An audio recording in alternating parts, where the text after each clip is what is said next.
Subang terbaru hari ini. Secara mengejutkan, kuasa hukum Yosef Rohman Hidayat membuat pernyataan yang mengejutkan publik. Namun sebelum lanjut, mohon klik tombol subscribe-nya terlebih dahulu ya, agar channel ini makin berkembang. Oke, kalau sudah subscribe, mari kita lanjut.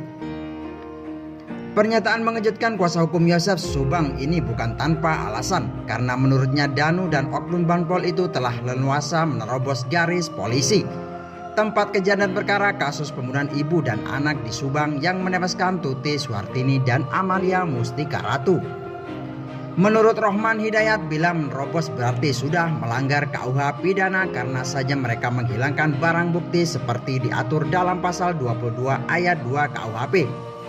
Kami meminta ketegasan dari Polres Subang untuk segera menetapkan Danu dan oknum Banpol tersebut menjadi tersangka, ujar kuasa hukum Yosef Subang Rohman Hidayat kepada desikjabar.com Selasa 2 November 2021 sore. Rohman Hidayat pun membuat pernyataan itu karena memang kuasa hukum Danu pun mengakuinya bahwa Danu disuruh oknum Banpol untuk masuk ke TKP pembunuhan ibu dan anak di Subang. Sebagaimana diberitakan media melalui pengacara Danu, sehari setelah kejadian yakni 19 Agustus 2021 disuruh Yoris menunggu di sekitar TKP. Tiba-tiba ada oknum Banpol yang sehari-hari bertugas di Polsek Jalan Jaga menghampiri TKP dan Danu disuruh membersihkan bak mandi yang berada di rumah TKP. Bahkan sebagai bukti, Danu sempat mengambil foto oknum yang masuk ke TKP tersebut. Diduga Danu pun sebetulnya mengenal oknum tersebut dan oknum itu membuka pintu dengan kunci yang dibawanya. Menurut saya itu sudah melanggar KUHP. Saya sebagai kuasa hukum Pak Yosef minta oknum Banpol dan Danu segera dijadikan tersangka karena menerobos garis polisi tanpa izin, ujar Rohman Hidayat. Rohman Hidayat beranggapan bisa saja Danu dan oknum Banpol itu merusak barang bukti dan menghilangkan barang bukti. Pak Yosef, saya selaku pemilik rumah tersebut dari awal polis lain hingga sekarang sudah 2 bulan lebih tidak pernah masuk ke rumah tersebut. Padahal Yosef yang punya rumah tersebut, ujar Rohman.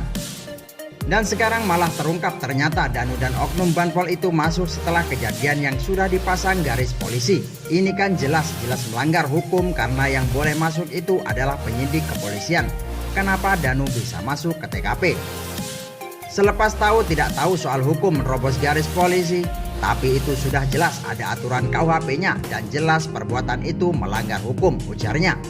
Yang jelas setelah di polis lain siapapun tidak boleh masuk ke TKP dan barang siapa yang masuk itu sudah melanggar KUHP dan bisa dijadikan tersangka. Makanya saya minta polisi segera menetapkan Danu dan oknum Banpol sebagai tersangka, ujarnya. Rohman Hidayat pun sambil memberikan aturan KUHP tentang ancaman pidananya. Dalam KUHP pasal 221 ayat 1 angka 2 berbunyi, diancam dengan pidana penjara paling lama 9 bulan atau pidana denda paling banyak Rp4.500. Bagaimana pendapat kalian?